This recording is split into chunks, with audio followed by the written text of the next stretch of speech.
Welcome back to the channel. Now we'll be doing the player ratings for Sporting and Arsenal's first leg tie that took place yesterday, where Arsenal was able to come out winners in just the one goal in it.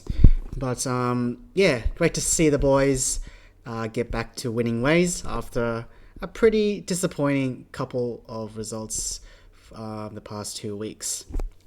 All right. So let's get into it. David Raya, what a performance! We've missed him. We have missed him so much. Obviously, Kepa started in our cup games against City in the Carabao Cup final and against Southampton in the FA Cup quarterfinals, where safe to say wasn't great performances from Kepa on both occasions. But David Raya showed his class, showed why he is one of the best keepers in the world, shows why he is our number one keeper in the club. And wow, he was amazing. He definitely saved us a couple of times. The first save coming in very early in the first half, about the 5th minute mark, where Diomande makes a Trivela pass and finds Araujo, I'm not sure how to say his name, but Araujo, I think, who hits the ball quite hard, and Raya was able to get just a fingertip onto it and deflects it off the crossbar. And then later on, late in the second half, when Sporting were trying to get a goal back, Raya was able to make a brilliant double save. The first shot skipping through a wet surface. He saves it. It deflects out into the lying arms of Suarez, and Raya on the ground stretches out and gets a good glove on it and eventually parries the ball away from goal. So, yeah, amazing performance. You could definitely tell the defense were very settled with him back there.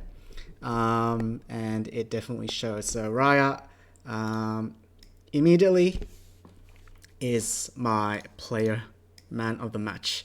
And in that sense, man of the match, an excellent performance. 10 out of 10. I don't think he made any real mistakes. Passing wise, I don't think Sporting were pressuring him too much. So he had a pretty easy time to clear his lines and build up from the back. But otherwise, yeah, fantastic performance from David Raya. Ben White, a much better performance compared to the game against Southampton, where he incredibly struggled against that side, where I rated him as extremely poor. But this game, he grew into the game a bit. That first chance from the pass of Diomande, catching White off guard, the fullback beat him for pace and for positioning, and it led to that chance. But otherwise, I think White grew into the game and defended quite solidly further on, blocking a lot of crosses, intercepting, making some key tackles. There was one where he was able to get a good tackle off and then draw a foul in our box. So yeah, good performance. Didn't really have much to say when he went forward. I think he could have been a bit more clinical when it came to his overlaps and sending the balls into the box. But otherwise, a decent performance, a good defensive performance, I'll say. I'm going to put him as a good in the good category. For our centre halves, we'll start with Saliba. Saliba is, at the start of the season, it seemed like Gabriel was becoming the better of the two. But I think Saliba has been absolutely world-class this latter half of the season, especially the turn of the new year. Saliba has been amazing. The way that he dribbles, that controls the ball, the way he passes, we feel so secure, feel so safe when he's on the ball. And defensively, he is a monster. Nothing can get past Saliba, and it showed. Would have liked to see, I guess from both centre halves, a bit more progression in terms of the build-up, but otherwise defensively super sound, super solid, and did his job very well and kept us with a clean sheet. Obviously a couple of scary moments, but overall, Sporting only had a 0.8 xG overall. Only like about 4 shots on target, and most of them, so yeah, and Sporting wasn't able to get too much done outside of those 2 big chances, as I mentioned before. So Saliba, I'm going to put him as a very good. Gabriel, the other centre half, yeah, look, defensively very solid yet again. Didn't really do, probably didn't participate as much as I would have liked in the build-up, as I mentioned before. So I'll keep it short, keep it quite and simple. Nothing, no outstanding moments. I'm going to put him as a very good as well. So well done from our centre half pairing for me. Calafiori, found himself in the Sporting box often here and there. Was a good threat. Was a part of the build-up that led to our goal. And when he passed it to Rice, I believe it was him, who then passed it to Martinelli, and Martinelli finished the job with that brilliant pass to Kai Havertz. Calafiori defended very well, made some good key tackles, good interceptions. There was a lot of the attacks came down his side as well, and I think he handled them quite well. Outside of that double save chance, there were a couple of chances that came down from his side. There was a header that went low into Raya's corner, which he was able to save. So he did get beaten here and there. A bit reminiscent to how he got beaten against the Southampton game. But overall, I think a solid performance. Might put him as a good. Declan Rice, he is amazing. He is definitely one of the best midfielders in the world. And yeah, he's absolutely class, isn't he? Worth every bit of money that we bought him for. Just feels like a dream that we still got him for 100 mil. Seems like a discount at this point. Asked to do more defensive work, wasn't able to get forward, but I think that was by design. I think we were very cautious in our approach in this game, and fair enough. I think we were away at Sporting, first leg, second leg at our own home, so no need to take too much risks. He did make a couple of good runs, was part of the build-up for our goal, but defensively was a monster. He came back, claimed some key interceptions and some tackles. Sometimes was asked to play at the left-back role as Calafiori made his way into the offensive position, so Rice was asked to drop back and cover that hole, which he did brilliantly. So yeah, great to see him back. We definitely missed him in the Southampton game, and it really showed. I think Rice, I will put him as an excellent performance for him. Zubimendi, I think he controlled the game quite well. I would have liked to see a bit more bravery in how we build up, but again, I'm going to chalk that up to more of design of the game. Could have had a brilliant finish, a good goal, but unfortunately, part of the build-up, Gyökeres was offside, but it was a brilliant finish from outside of the box, which we have come to see from Zubimendi, which we know he can hit those. Overall, I think he controlled the game quite well. Didn't really impose himself on the game that much. I can't really think of any significant moment from Zubimendi. So yeah, I'm going to put him as a good.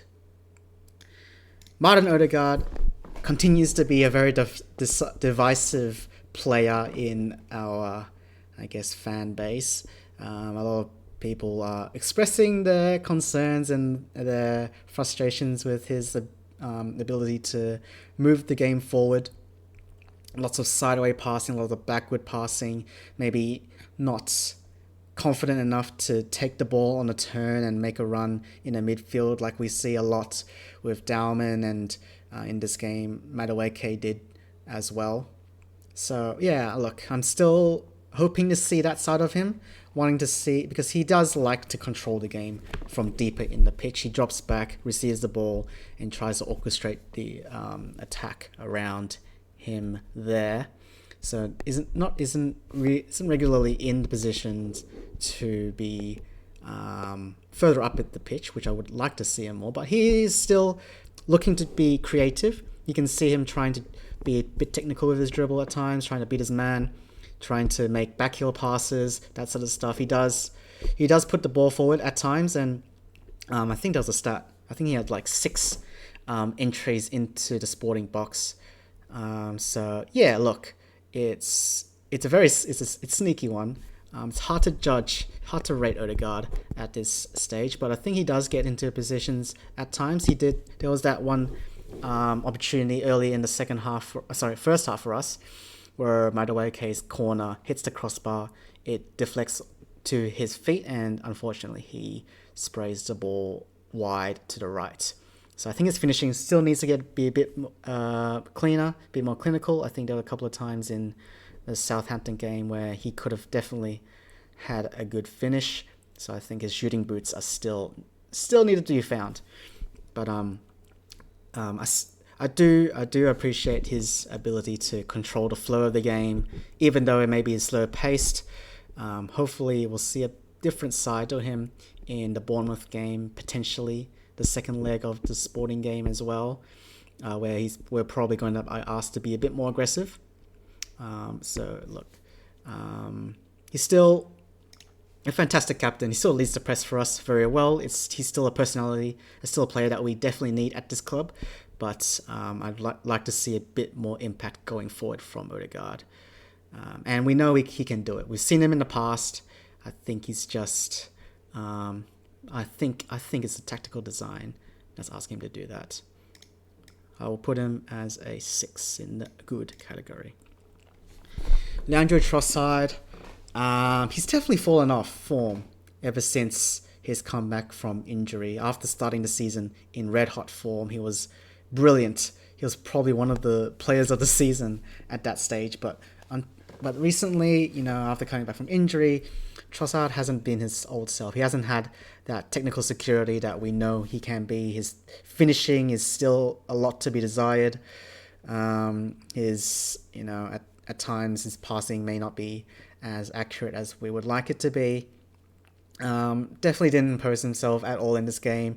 A lot of the attacks went down Madueke's side, sure, but I think Trossard definitely needs to find ways to be more impactful in this game, especially with the pairing. We know Trossard and Gyökeres have a good relationship on the pitch, but unfortunately wasn't able to find Gyökeres very often, if at all, which is a connection that we truly would have liked in this game.